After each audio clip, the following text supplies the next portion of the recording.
What interested you in? Did you just take any law, or did you just directly know you wanted to be a divorce attorney? Well, that's just one of the things that I do.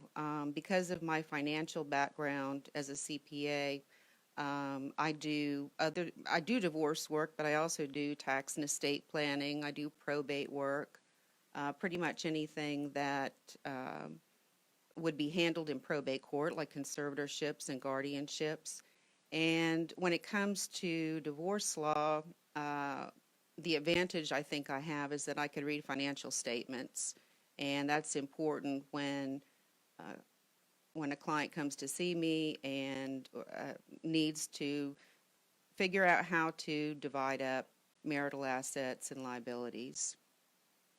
Now, in the state of Tennessee, can you explain like why are always people like always fighting about money, and why isn't it that simple just to divide it up? Because isn't it true that Tennessee, is it a 50-50 state? Well, that doesn't happen in Tennessee alone. And no, Tennessee is not a community property state. We're an equitable distribution state. So I always say the starting place is 50-50, but usually it ends up more like 48, 52. But we try to get as equal as we can as possible. Now, when you say an equitable state, Tennessee, Mm-hmm. what does that mean to our listeners? Well, that means that sometimes there is one party that has the ability to perhaps it has a longer career or contributed more to the marriage, and there will always be someone who needs more for that very same reason. The flip side. So if someone makes more money, does that mean they get less or more? Well, no, the idea is still to try and make it as equitable, as fair as possible. But no, sometimes one spouse will get a little bit more, but it depends on the circumstances of the case. Every case is different. Now, when you were what you were saying is this is very helpful to have someone like you, because you understand the money basically Right. side to everything. And so if someone came to you and hired you as an attorney, what is the first thing? Do you go through all the financial stuff first? Is No, that no? Okay. no. The first thing is if someone is really serious about starting the divorce process, uh, that's the first thing we do. I prepare a complaint, the complaint's filed, and then typically is when I'll ask for financial information to try and see what I'm dealing with.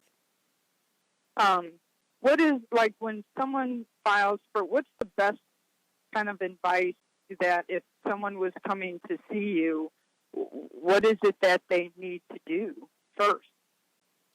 Well, the first thing that someone I think should do is really truly feel like they've reached a point where there's no hope of reconciliation, because if they can go to counseling, if there's a way that they can work it out, that's always preferable, especially when children are involved.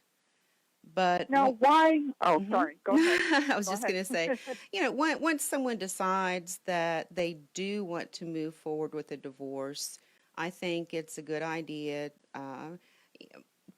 in particularly, I want to say, maybe not so much today, but 20, 30 years ago, let's say, um, women didn't always understand how the money was budgeted, how to even write a check. I've had clients actually come to me that had never written a check before, didn't really know what assets she had with her husband.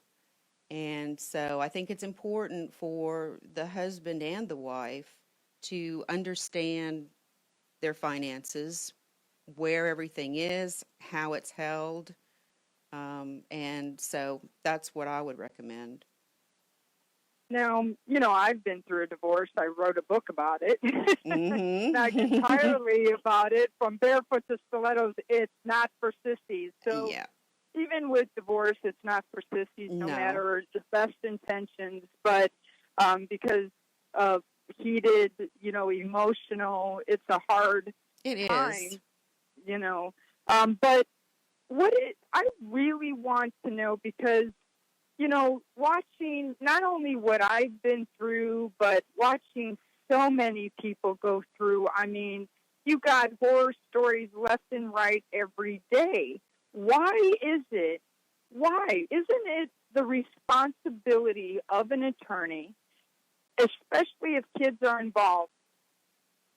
Isn't it the best to get everyone to thrive? Oh, of course we want everyone to thrive.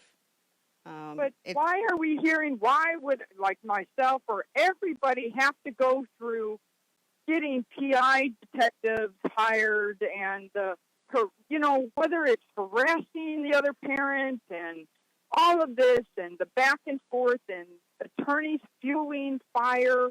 Isn't it their mission to help heal a family? Why is it so much that no matter what, I mean, years and years I've heard, and people are, even like myself, you're afraid to get divorced if it's not a good marriage because you're going to have to go to war. Why does it have to be such a war? it doesn't have to be a war, but it depends on the personality of the husband and the wife. Some people, no matter what, will make it a war. And other people, and I've had plenty of clients who have been able to have a civil divorce to keep it amicable. But I know what you're saying. There are the stories that you read about that are out there are the horror stories, but no one's going to write about good divorces. That's what I think. But isn't there some law even for attorneys? Isn't there a law for them that will, or a cap on them, or anything that can? I mean, what? Well, In other words, what protects the client from even their own attorney, even if the client is out of their mind, angry? What protects the client from allowing that attorney just to use them to gain money, to keep a fire going? well, we have the Board of Professional Responsibility, and that their responsibility is to make sure that attorneys are operating within the bounds of the law, and we have ethical guidelines. And so, someone who is faced with a situation that you just described, at that point in time, I think probably what they should do is find another attorney. And, if they feel that they've been so disadvantaged and wanted to lodge a complaint, that's where they would lodge the complaint with the Board of Professional Responsibility. And what would the board of what is it called? It's the ethics of board of Right, yes, responsibility, or okay. yes. Now that I've read about something like that before, Mm-hmm. and something similar to what I've been through the years. But Mm-hmm. one can file. I don't think anybody realizes that you can do this. Right. I don't think anybody realizes that if you feel that is happening, what's the process? What did they do? They file a complaint, and do you know what the process that the Board of Ethics does? Can they get dropped from the attorney, or how does that work, and what's beneficial for them? Well, because I've never filed a complaint myself, I think they can be filed online. I'm not really sure. But what the board does is the board then takes that information and investigates, notifies the attorney that a complaint has been filed against them, and actually lists all of the ethical guidelines that have been broken, and then waits for a response from the attorney, and the attorney is obligated to respond. And the board might investigate further, or it might make its decision based on the letter or the response that they receive from the attorney. For those of you listening, this is the MVP3 Finding My Yes radio show. We're here with a special guest, Christina Burdette from the Burdette Law Firm. Am I saying it correct? Christina Burdette, that's right. Yes. You got it. And what we're going to do now is we're going to take a short break and hear from our sponsors.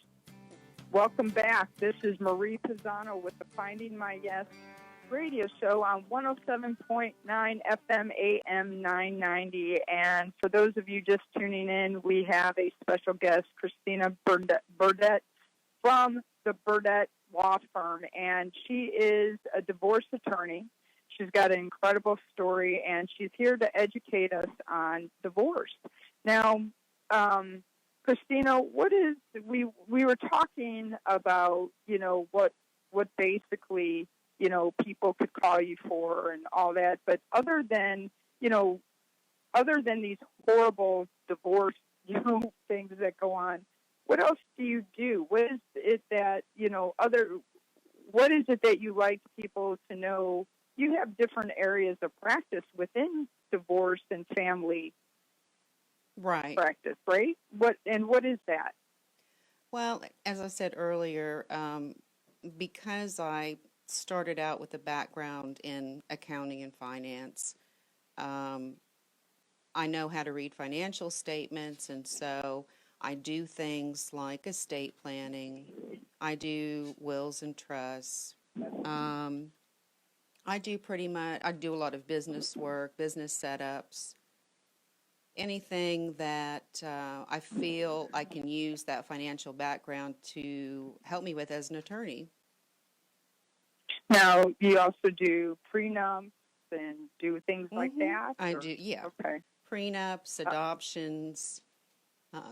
Pretty much the only thing that I don't do is I don't do any criminal work. I don't do personal injury. I don't do products liability or malpractice. So I don't do bankruptcy. But pretty much everything else, from writing contracts to representing individuals before the IRS, I do that. But yeah, in the realm of family law, adoptions, prenups, legal separations, pretty much. What are the stats of divorce these days? Like, how many divorces do you? I would see all these billboards, or I used to see a lot. How many divorces do you see a year? I don't think the stats have changed in a long time. They've been, they've pretty much been 50-50 for a long time. I see a fair amount of family law clients, but I see just as many who need to prepare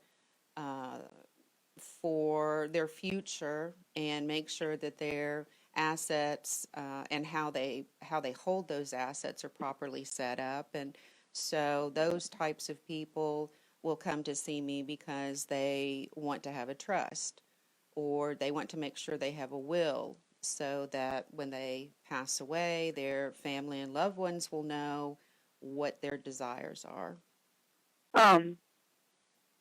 Is it important, like nowadays? What is it mostly that you see? Why do people get divorced? What is the most common reason?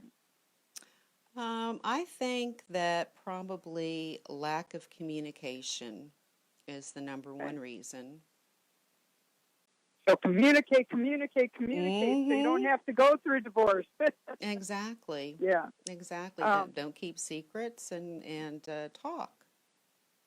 So basically, when there's a breakdown with communication, both want to get, or one side or both parties want a divorce. Hmm. Why do you feel it gets so heated, though? Why does it turn, you love somebody so much, you marry them, and then why does it have to be, well, I know it doesn't have to be, but what is it that mostly, what are they fighting about? Is it just basically money?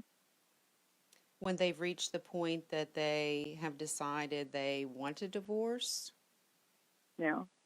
No, Yeah. I don't think it starts with the money.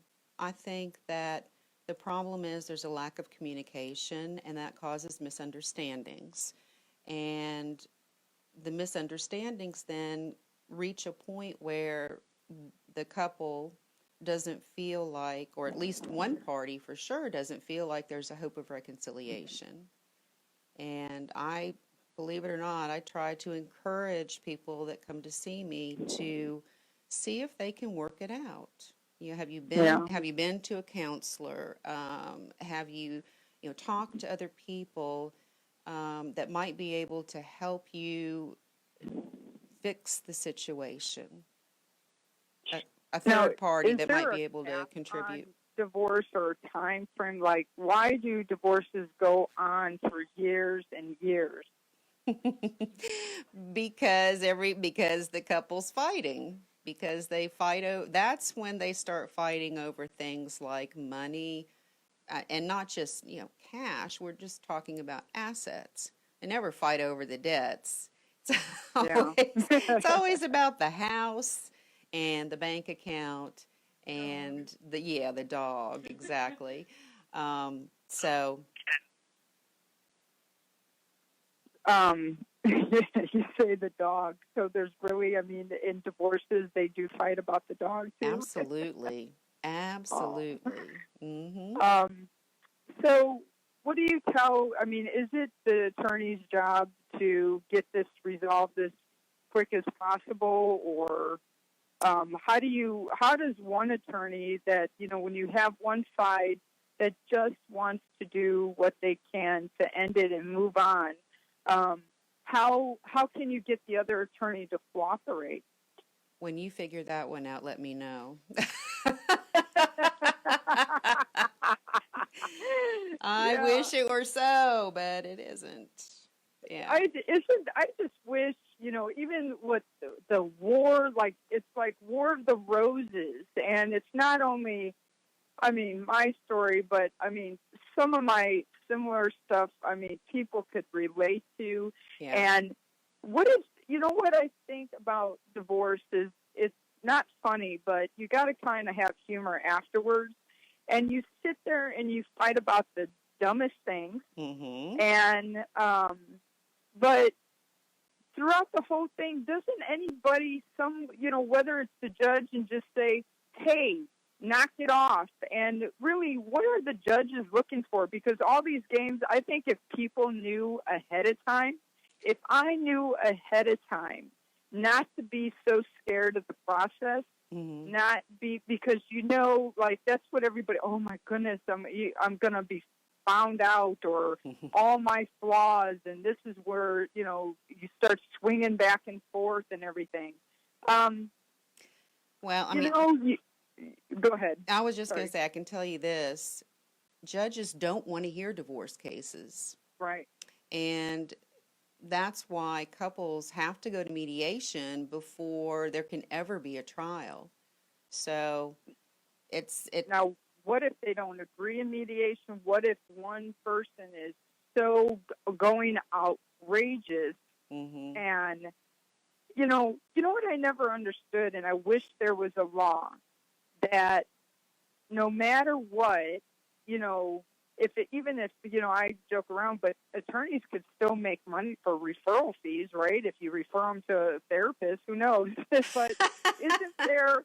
Because it's all about sometimes making money. But even though, and there's another job for therapists, but it should be required, I think, because it's such a emotional, and it's sometimes a highly unstable emotional time.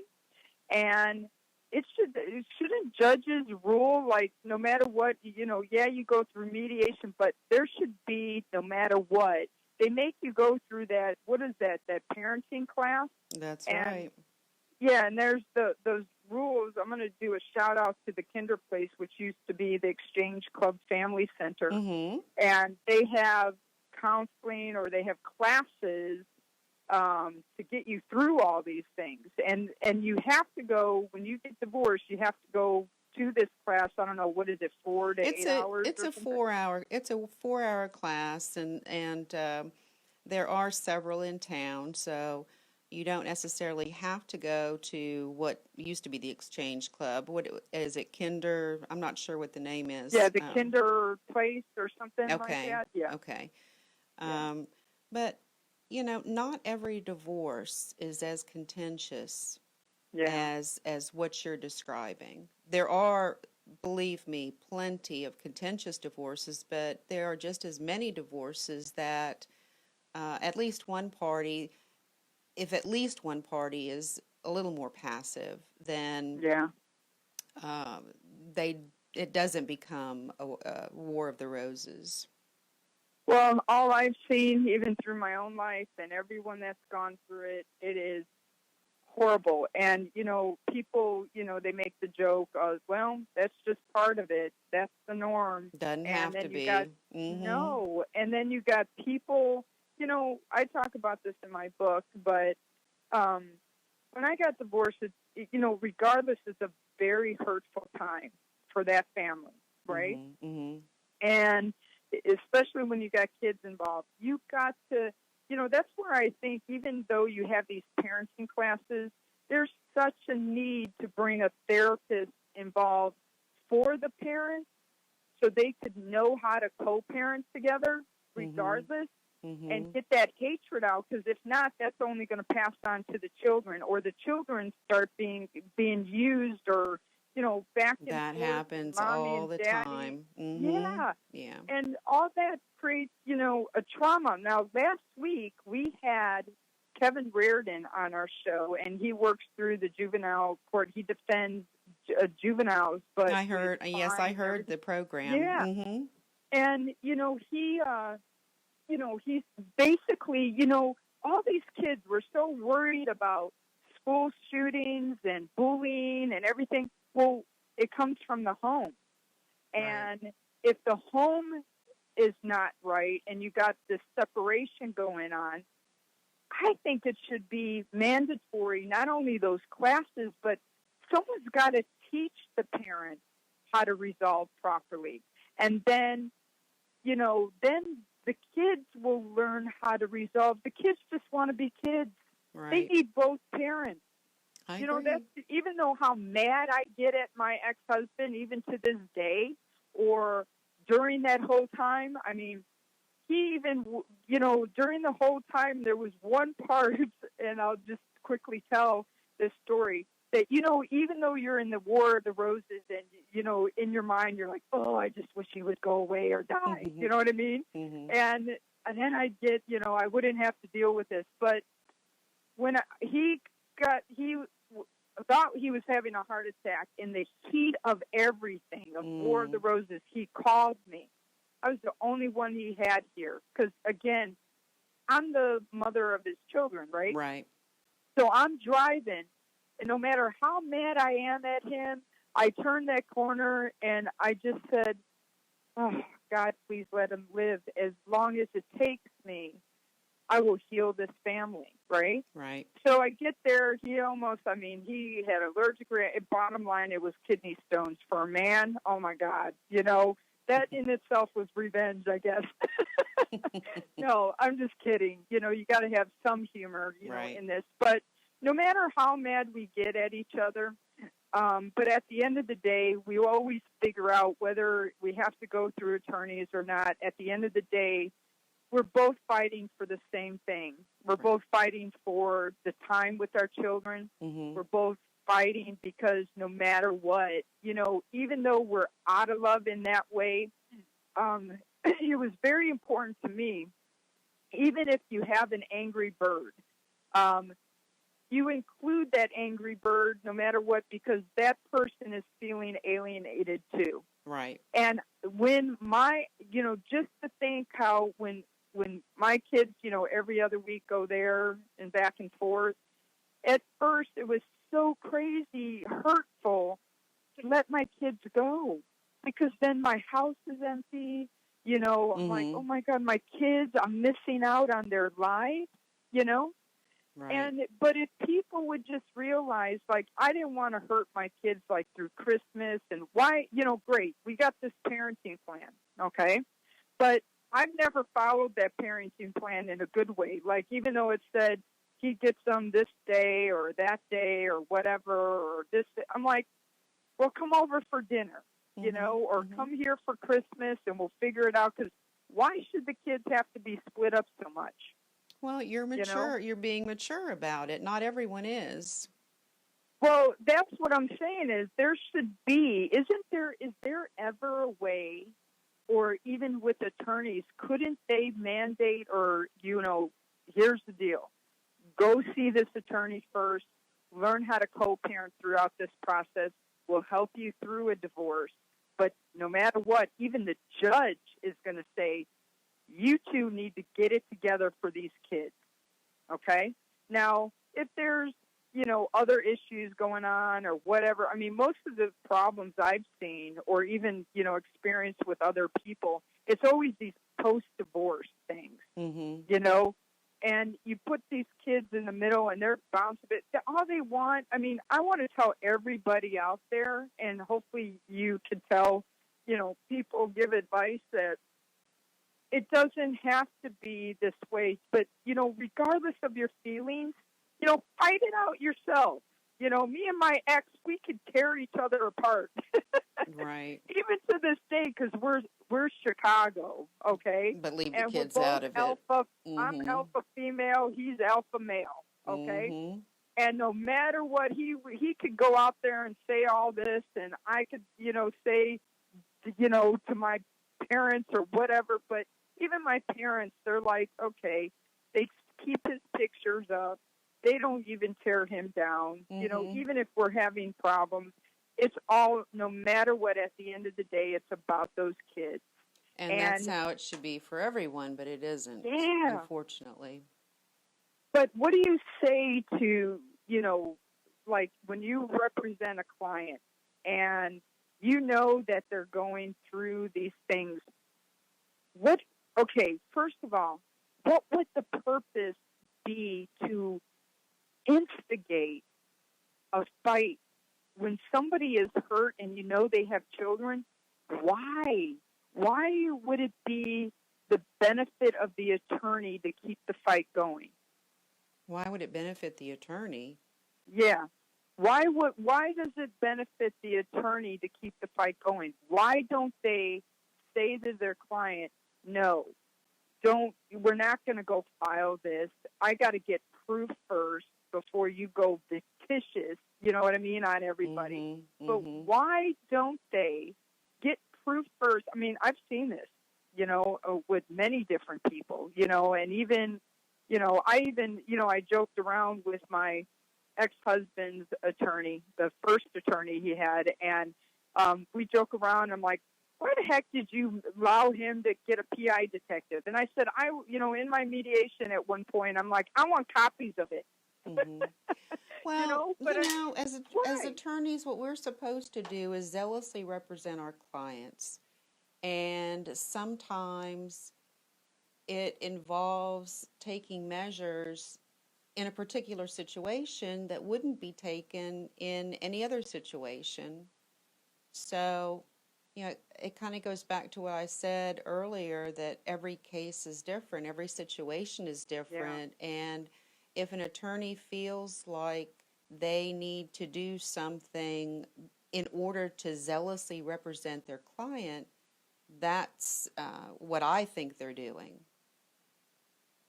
Okay, but there's no way to, even if another attorney, they all know the truth, what is going on between two people, can't the attorneys come together and try to make them resolve?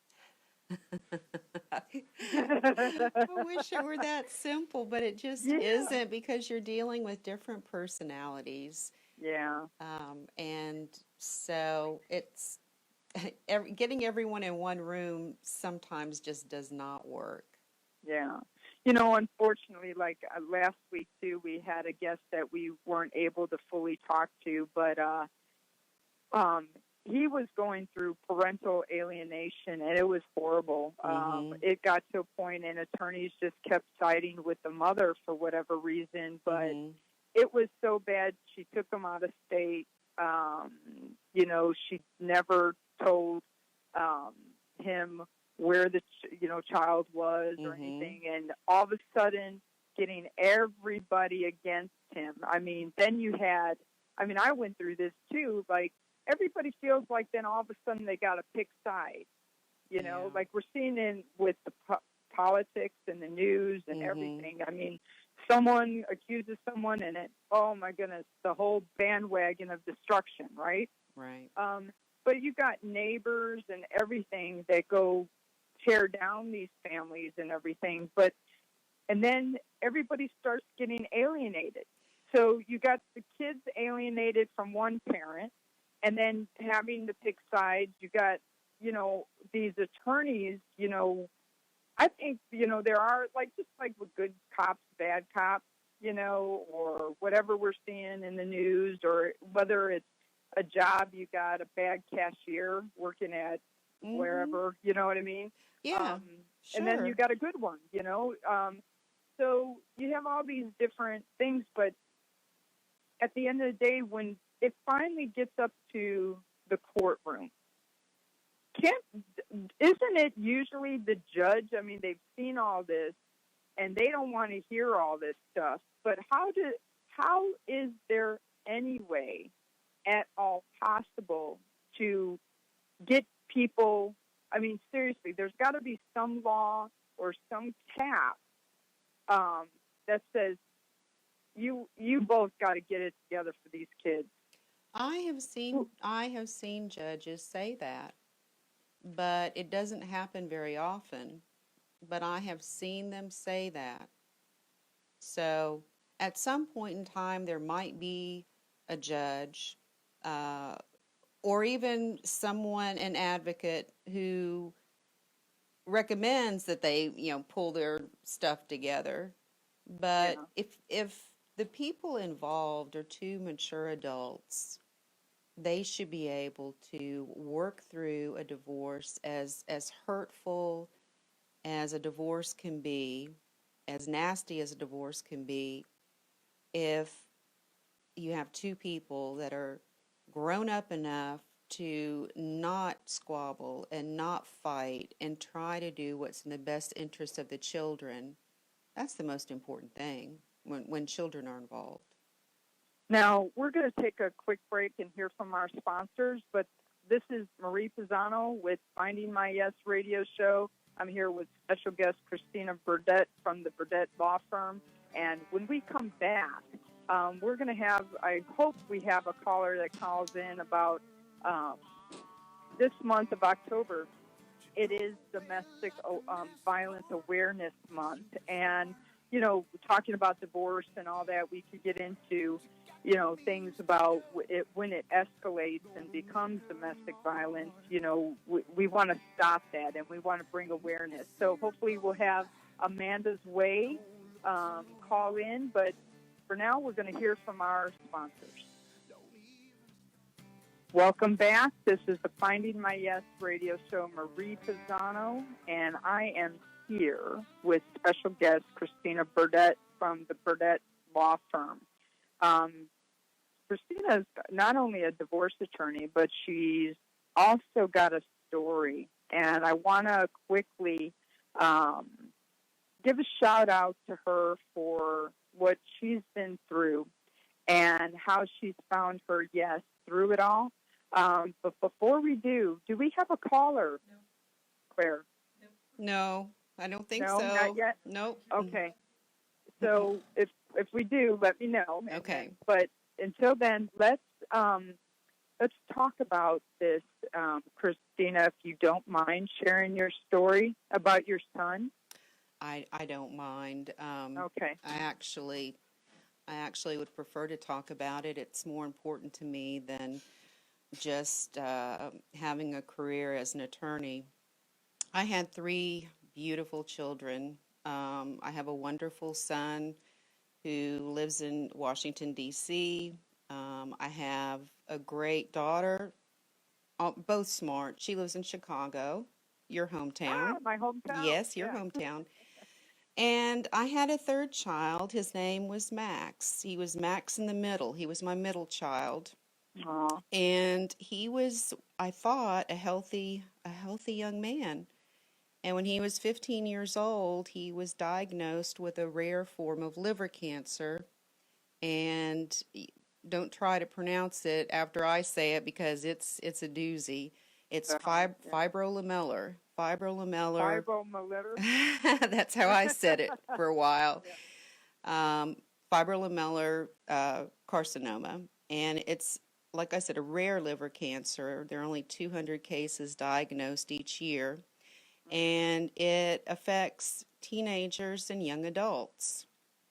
And really, the only cure is to remove it. But because it's so insidious, most people, most young adults, don't even realize how sick they are until the cancer is already spread to other parts of the body. And that's what happened with Max. Aw. And Now, mhm. go ahead. Well, I was just going to say, he passed away in 2014. So he lived for 2 years after the diagnosis.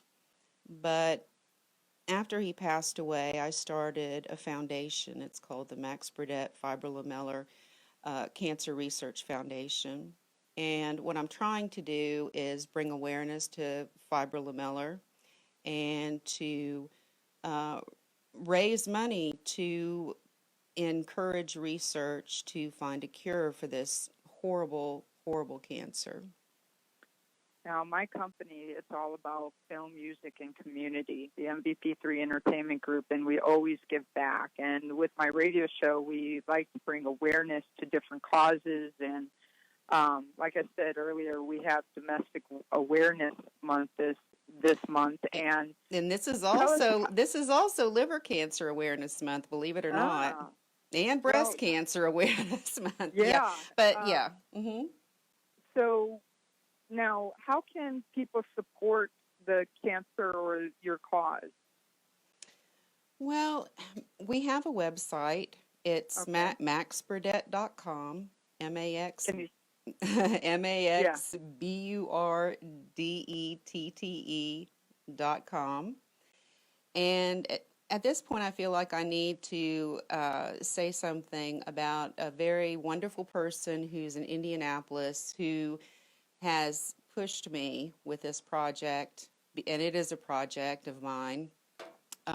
His name's Steve, and he has, like I said, continued to push me. He developed the website. He is very involved, and I think that the more people that go to the website, that hear programs like this, I know I didn't really get much of a chance to talk about it, hopefully we'll find a cure. UT and St. Jude just teamed up they have a fibrolamellar team. This is new, very new. And they are devoting, we've set up an account under Max's name. And so people can donate to a local research project for fibrolamellar. That's wonderful. Okay, so what's the website again? It's maxburdette.com, maxburdette.com. Now, we don't have, Claire, how much more time do we got? We got about 2 minutes? You've got about 30 seconds. 30 seconds. Okay. Christina, tell us, how can everybody get a hold of you? Anybody wants a good divorce attorney? I recommend Christina. Okay. I want to say a shout out to Diva Color Hair Studio for my fabulous hair. Dr. Bo Adams, who's the greatest lung doctor here. Artist Water. Go to goheroic.com because they give back to many different charities, and I'm going to hook you up, Christina. But how can someone get a hold of Thank you for listening to the MVP3 Finding My Yes radio show on 107.9. Family law, tax law, estate law in Tennessee. The Burdette Law Firm, 901-756-7878.